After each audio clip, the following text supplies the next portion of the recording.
দীর্ঘদিন নিজেদের ন্যায্য দাবি ফেরাতে বিকাশ ভবনের সামনে ধর্নায় বসে আছেন যোগ্য শিক্ষকরা। যেদিনকে প্রথম হয় সেদিনকে মমতা বন্দ্যোপাধ্যায়ের সঙ্গে সাক্ষাৎ করেন শিক্ষকরা। মমতা বন্দ্যোপাধ্যায়ের তরফ থেকে আশ্বাস দেওয়া হয় শিক্ষকদের তরফে। অনুনয় নিয়ে যে ঘটনা ঘটে বিকাশ ভবনে, তার পরিপ্রেক্ষিতে কিছুটা হলেও ক্ষুণ্ণ হয় মমতা বন্দ্যোপাধ্যায়। আমাদের সঙ্গে আছেন এই মুহূর্তে সুমন বিশ্বাস। সুমন দা, মমতা বন্দ্যোপাধ্যায়ের তরফ থেকে জানা যাচ্ছে আপনাদের ওপর মমতা বন্দ্যোপাধ্যায় কিছুটা হলেও ক্ষুণ্ণ আপনাদের এই যে আন্দোলনের বিষয়, কি বলবেন? হ্যাঁ, মমতা বন্দ্যোপাধ্যায় আমাদের উপর ক্ষুণ্ণ হলেন না মুগ্ধ হলেন, হ্যাঁ, তা নিয়ে আমাদের খুব একটা বেশি যায় আসে না। কারণ তার উপরে আমরা গত একটা বছর ধরে ভরসা রেখেছিলাম। তিনি আমাদের কাজকলা দেখিয়েছে, বুড়ো আঙ্গুল দেখিয়েছে। সুতরাং তিনি কি ভরসা করছেন না ক্ষুণ্ণ হচ্ছেন, এটা নিয়ে যোগ্য চাকরিয়ারাদের কি যায় আসে? ওনাকে বলুন এসব কথা না বলে ওএমআর এর মিরর কপি, তার থেকে যোগ্য অযোগ্য বাছাই করে চাকরি বাছাই। উনি যে বলছেন যে আপনারা আন্দোলন করতে কোনোভাবে প্রশাসন তরফ থেকে বাধা দেওয়া হয়নি সরকারের। আপনাদের এই আন্দোলনকে তিনি মানে একটি ক্ষুণ্ণ চোখে দেখছেন, সেই ব্যাপারে কি দেখছেন? প্রশাসন তরফ থেকে কোনোভাবে আমাদের বাধা দেওয়া হয়নি বলছে। না, আমরা তো প্রপার মৃদু লাঠিচার্জ করা হয়, এই উদ্দেশ্যটা করা হচ্ছে। আমরা প্রপার চ্যানেলে আবেদন জানিয়ে এসেছি অনশনকারীদের পক্ষে।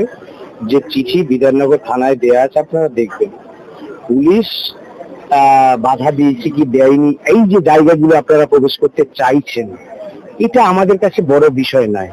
আমরা এসেছি চাকরি বাঁচাতে। সুতরাং এই দিকে আমাদের টার্গেট, পুলিশ কতটা মারলো, পুলিশ আপনাদের কি করলো, ভালোবাসেনি ভালোবেসেছে, এগুলো না। পুলিশ শিক্ষকদের উপর লাঠি চালিয়েছে, নির্মম লাঠি চালিয়েছে, বাংলার মা কেঁদেছে, লজ্জিত হয়েছে। এখন মমতা ব্যানার্জির মুখ খুলেছে, এইসব কথা বলছে। আমরা ওইদিকে যেতে চাই না। আমাদের আন্দোলন 13 দিন, মুখ্যমন্ত্রী আসুক, আমাদের যোগ্য চাকরিয়ারাদের সঙ্গে আলোচনায় বসুক, আর সব যোগ্যের চাকরি দেখা। আপনি বললেন যে মুখ্যমন্ত্রী আসুন বসুন, সেখানে তাকে উনি বলছেন যে আমি তো প্রথম দিন ওনাদের আশ্বাস দিয়েছিলাম। সেই বিষয়ে কি আশ্বাস দিয়েছে? নেতাজি ধরে ওটা একটা ডক্টর চাপ ললিপপ স্যাকারিং দিয়ে তৈরি। সেখানে কি বললো আমি যোগ্যদের পাশে আছি। সে তো 21শে জুলাই সভামঞ্চেও বলেছিল কারো চাকরি যাবে না। তাই কি হয়েছে? সকলের চাকরি চলে গেছে, অযোগ্যদের পাশাপাশি যোগ্যদের চলে গেছে। তারা এখন নেতাজি ধরে ললিপপ দিতে চেয়েছিলেন, তার শেষমেশ কি হলো? শেষে বলছে না আমি অযোগ্যদের ব্যাপারটাও দেখছি। কেন অযোগ্যদের ব্যাপারটা কেন? অযোগ্যদের ব্যাপারটা কেন? তো যাই হোক, যোগ্যদের চাকরি বাঁচাতে হবে। দিদি আপনি বাধ্য, দেখবেন আপনাকে বাঁচাতে হবে। শুধু তাই নয়, এটাও শোনা যাচ্ছে যে শাসক দলের তরফ থেকে এটা বলা হচ্ছে যে আপনাদের এই আন্দোলন কোনো বিরোধী রাজনৈতিক দল বা ব্যক্তি বিশেষে চক্রান্ত বা তাদের কোনো উদ্দেশ্য সাধনের এই আন্দোলন। ঠিক বলেছে মুখ্যমন্ত্রী একেবারে ঠিক বলেছে। এইখানে এসইউসিআই, কমিউনিস্ট, মার্ক্সবাদী লিবারেশন, এরা এই যে যারা আরজিকরের আন্দোলন শেষ করে দিয়েছে, তারা তৎপর এই আন্দোলনে, তারা তৎপর। তাদের একটা অংশ এখানে ঘাঁটি গেড়েছে। এই আন্দোলনটাকে আরজিকরের মতো পরিণত করার চেষ্টা করছে। সবটাই মমতা বন্দ্যোপাধ্যায়ের ইশারায়, সবটাই। কেন আপনাদের বলি, দেখুন আমরাই বলেছি আমরা এই আন্দোলনের আয়োজক। চিন্ময় বলুন, মেহবুব বলুন, সকলেই চেষ্টা করছে, সকলেই তো এই আন্দোলনে সবাই লড়ছে তো, বা সমস্ত অংশে যোগ্য।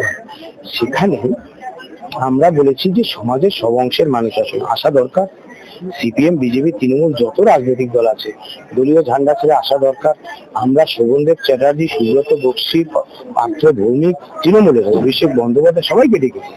সেইখানে দেখুন এসইউসিআই আসছে, কোনো অসুবিধা নেই।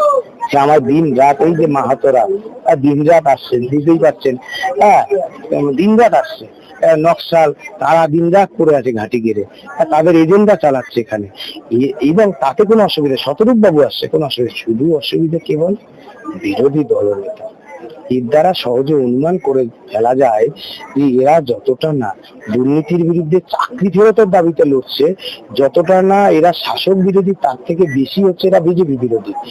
এই এজেন্ডা এরা এখানে চালাচ্ছে। সেই দিক থেকে বিশ্লেষণ করে বলা যায় মুখ্যমন্ত্রী যেটা বলছে যে সেটা আংশিক সত্য।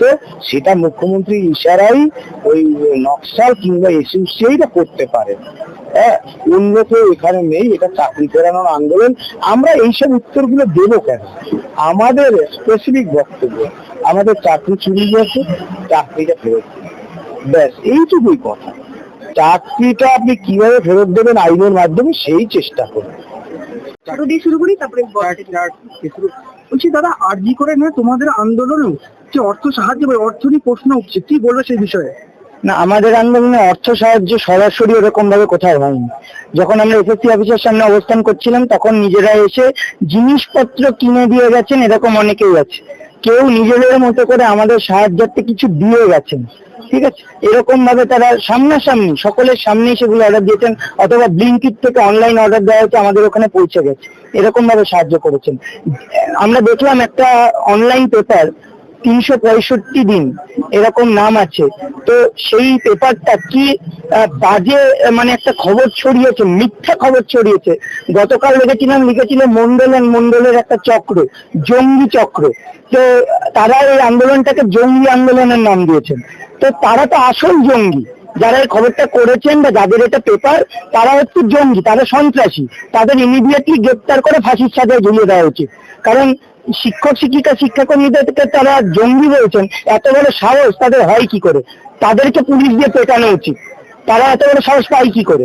আর সেকেন্ড কথা, তারা বলছেন আজকে যেটা পেপারে আবার দিয়েছে ওই একই হেডলাইনে, যে আজকে নাকি 8 কোটি টাকা তোলা হয়েছে এবং আমরা নাকি বিভিন্ন চক্রের সাথে যুক্ত, আমরা মানিটারি একটা ডিলিংস করেছি।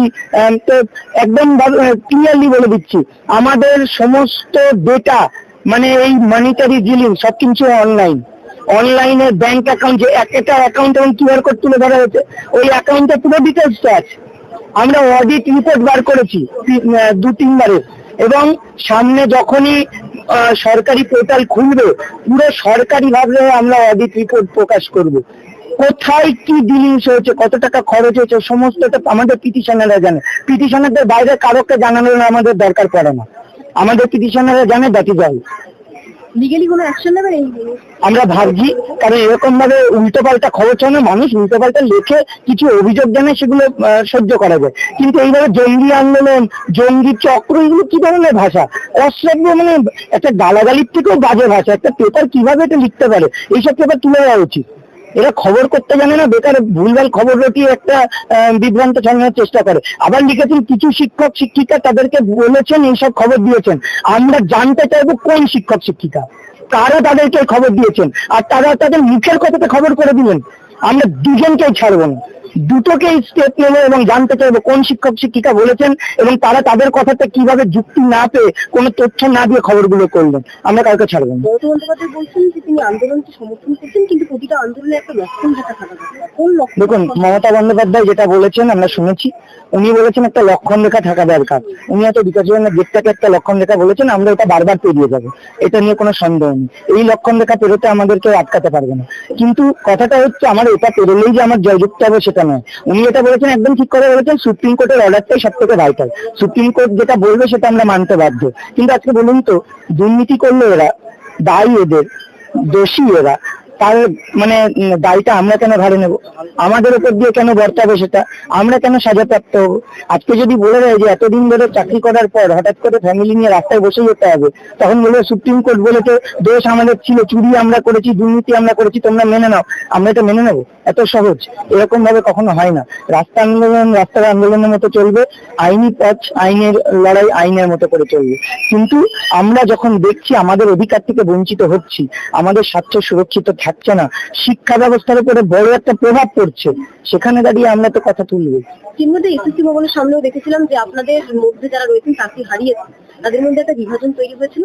বিকাশ ভবনের সামনে এসেও একই চিত্র দেখতে পেলাম, যে একটা লক্ষ্য এক থাকলেও কোথাও কি এই বিভাজন তৈরি হয়েছে আপনাদের নিজেদের মধ্যে। কেন? দেখুন, বিভাজন তৈরি হয়েছে তার একটাই কারণ, রাজনৈতিক মতাদর্শে বিশ্বাসী কোনো মঞ্চ বা কোনো সংগঠন যদি লড়াই করে, আমরা সেখান থেকে একটু আলাদা থাকতে চাইছি। কারণ আমরা এখানে এসেও কিন্তু প্রথমে একসঙ্গে কাজ করার চেষ্টা করছিলাম, কিন্তু কোথাও গিয়ে একটা আঘাত হানছে, ব্যাঘাত ঘটছে। আমরা সেই জন্য, যেহেতু রাজনৈতিক ভাবে অনেকে বলতে পারেন মদত পুষ্ট, এই রাজনৈতিক লোকদের দ্বারা প্রভাবিত হচ্ছেন, যেমন মুখ্যমন্ত্রী আজকে বলেছেন, কিন্তু এটাকে আমরা নস্যাৎ করছি। এরকম কোনো ঘটনা আমাদের সঙ্গে জড়িত নয়। আমরা কোনো একটা পার্টিকুলার রাজনৈতিক দলকে কোনো প্রশ্রয় দিই না, দেবও না। আমাদের যে মঞ্চ দুটো আছে, যোগ্য শিক্ষক শিক্ষিকা অধিকার মঞ্চ এবং যোগ্য গ্রুপ সি ও গ্রুপ ডি অধিকার মঞ্চ, এই মঞ্চ দুটো পুরোপুরি অরাজনৈতিক, এবং এই মঞ্চে তারাই রয়েছেন যারা শুধুমাত্র যোগ্য চাকরিদারা, এর বাইরে আর কেউ নেই। তাহলে এই দুটো মঞ্চ একসঙ্গে কাজ করছে, একসঙ্গে করবে। রাজনীতির কোনো রং আমরা লাগতে দেবো না, এবং রাজনৈতিক দলগুলো সেগুলোকে আমরা তো বলেছি, আপনাদের যদি সঙ্গ দেওয়ার থাকে, আপনাদের যদি সবাই সমন্বয়ব্যথী মানে সমব্যথী হন আমাদের সঙ্গে, আপনারা সকলেই বলছেন যে যোগ্যদের চাকরি যেতে পারে না, তাহলে আপনাদের মতো করে কি কি পদক্ষেপ নেওয়া দরকার, কি কি করতে হবে সেটা আপনারা করুন, যাতে আমাদের ভালো হয়, সেটাই সকলকে দেখতে এই হবে। যে বিক্ষিপ্ত যে সংগঠনটি গড়ে উঠেছে, আপনারা সকলে মিলে বৈঠকে বসার চেষ্টা করেছেন? আমরা অলরেডি অনেকবার বৈঠক করেওছি। আমরা আমি বলে দিই, দেখুন এসটিএ, এবিটিএ, আমরা যোগ্য শিক্ষক শিক্ষিকা অধিকার মঞ্চ, যোগ্য গ্রুপ সি গ্রুপ ডি অধিকার মঞ্চ, সংগ্রামী যৌথ মঞ্চ, এরা সবাই তো লড়ছে আমাদের মানে এই কেসটা নিয়ে, কিন্তু কোথাও গিয়ে দেখা যাচ্ছে যে একসঙ্গে লড়াই মাঝখানে কোথাও গিয়ে ব্যাঘাত ঘটছে। ব্যাঘাতটা তখনই ঘটছে যখন এর মধ্যে কেউ রাজনীতি ঢোকানোর চেষ্টা করছে। আমরা মেনে নেব না, আমরা মানছি না, সেই জায়গাতেই তখন এই বিক্ষিপ্ত ঝামেলাটা তৈরি হচ্ছে, বিভাজনটা সৃষ্টি হচ্ছে। মাননীয় মুখ্যমন্ত্রী কোনোভাবে আপনাদের ক্ষুণ্ণ হয়েছেন, তিনি বলছেন তিনি ভরসা দিয়েছিলেন, আপনাদের পাশে ছিলেন, কিন্তু আপনাদের এই ব্যবহারে ক্ষুণ্ণ, এটা আশা করেনি, কি বলবেন? আমরা মুখ্যমন্ত্রীর ব্যবহারে ক্ষুণ্ণ হয়েছি, কারণ মুখ্যমন্ত্রী নিজেই নেতাজি ইন্দোরে বলেছিলেন যে একটা টিম গঠন হবে এবং ভবিষ্যতে যা যা পরিকল্পনা নেওয়া হবে, যা যা পদ্ধতি নেওয়া হবে, অবলম্বন করা হবে, সেগুলো আলোচনা করে করা হবে। এখন মুখ্যমন্ত্রীর কথাটা অন্যরা মানেনি, মুখ্যমন্ত্রী নিশ্চয়ই বলেননি হয়তো যে এই কথা মানতে হবে না, যা বললাম, কিন্তু অন্যরা মানেননি। আমরা পরবর্তীকালে দেখলাম এখানেও শিক্ষামন্ত্রীর সঙ্গে আমাদের বৈঠক হয়েছিল, তিনিও বলেছিলেন, কথা দিয়েছিলেন এবং আলোচনা হয়েছিল যে ভবিষ্যতে সবকিছু আইনি পদক্ষেপ যা যা নেওয়া হবে আলোচনা করেই হবে। কিন্তু এসএসসি সাবমিশন, স্টেট গভর্নমেন্টের সাবমিশন রিভিউ হয়ে গেল, আমাদের সঙ্গে কোনো কিছুতে বসা হয়নি, আমাদেরকে জানানো হয়নি। এমনকি এখন শুনছি পরীক্ষার নোটিফিকেশন দেওয়া হবে, সেই সংক্রান্ত কোনো নির্দেশিকা বা কোনো তথ্য আমাদের কাছেও নেই। তাহলে ওনারা যে কথাগুলো বললেন সেগুলো এই কদিনের মধ্যেই মানা হলো না, তাহলে ভবিষ্যতে যখন বলছেন ভরসা করতে, সেই ভরসার জায়গাটা কিভাবে রাখবো? যেখানে দুবার প্যানেল ক্যান্সেল হয়ে গেছে, সেখানে ভরসা